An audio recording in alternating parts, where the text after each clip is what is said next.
5 టెస్టుల బోర్డర్ గవాస్కర్ ట్రోఫీలో భాగంగా ఆడిలైట్ వేదికగా జరిగిన రెండో టెస్టులో ఆస్ట్రేలియా చేతిలో భారత్ 10 వికెట్ల తేడాతో ఘోర పరాజయాన్ని చవిచూసింది. అన్ని విభాగాల్లో విఫలమయ్యి సిరీస్లో 1-1తో సిరీస్ని ఇప్పటివరకు సమం చేసుకుంది.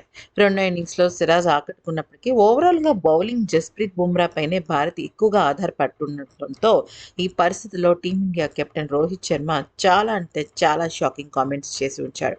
అసలు ఇంతకీ రోహిత్ శర్మ ఏమన్నాడో ఒక్కసారి మనం తెలుసుకుందాం. భారత జట్టు అన్ని ప్రణాళికలను సిద్ధం చేసుకుని ఆటను ప్రయత్నిస్తుంది. కానీ ఆట విషయంలో మేము కొన్ని తప్పుదాలు చేయటం వల్ల కొన్ని మ్యాచ్‌లు మేము చేజారిపోయి సిరీస్ ఇప్పుడు ఖచ్చితంగా 4 మ్యాచ్‌లు గెలవాల్సిన అవసరం ఎంతైనా ఉంది. షమీ కోసం భారత జట్టు తలుపులు తెరిచే ఉన్నాయి. అయితే సయ్యద్ ముస్తక్ అలీ ట్రోఫీలో ఆడుతున్నప్పుడు షమీ మోకాలి వాపు రావడంతో అతన్ని పర్యవేక్షిస్తున్నాం. ఇది అతన్ని టెస్ట్ మ్యాచ్ సంసిద్ధతకు అడ్డుకుంటోంది. అతని విషయంలో జాగ్రత్తగా ఉండాలనుకుంటున్నాం. అతన్ని ఆస్ట్రేలియాకు తీసుకొచ్చి ఇబ్బందుల్లోకి నెట్టకూడదని మేము భావిస్తున్నాం. ఫిట్‌గా ఉన్నాడని 100% కంటే ఎక్కువగా నమ్మకం ఉంటని తీసుకురావాలని అనుకుంటున్నాం. ఎందుకంటే షమీ ఆటకు దూరమై చాలా కాలమైంది. ఇక్కడికి తీసుకువచ్చి జట్టు కోసం తీవ్రంగా శ్రమించాలి అనే విషయం తను గుర్తుపెట్టుకుని అంత ఒత్తిడిని తన మీదకి తీసుకురాలేం కాబట్టే మేము షమీని 1కి 10 సార్లు పర్యవేక్షిస్తున్నాం.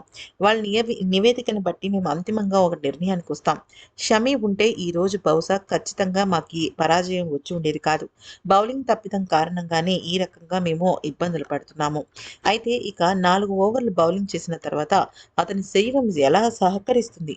20 ఓవర్లు మైదానంలో గడిపిన తర్వాత అతను ఏమవుతాడనే విషయం పైన మేము పూర్తి స్థాయి నివేదికను తీసుకున్న తర్వాతే చేయాలి. ఇక ఈరోజు మ్యాచ్ గురించి నేను చెప్పాల్సిన అవసరం లేదు. మేము ఘోర తప్పిదాలు చేస్తూనే ఉన్నాం. అయితే ఆ తప్పిదాల నుంచి ఖచ్చితంగా మేము వచ్చే మ్యాచ్‌లో కోలుకుంటామని చెప్పడానికి మాటల కన్నా మూడో మ్యాచ్ గెలిచి చూపించడం కరెక్టేమో అనిపిస్తోంది అంటూ పూర్తి చేశాడు.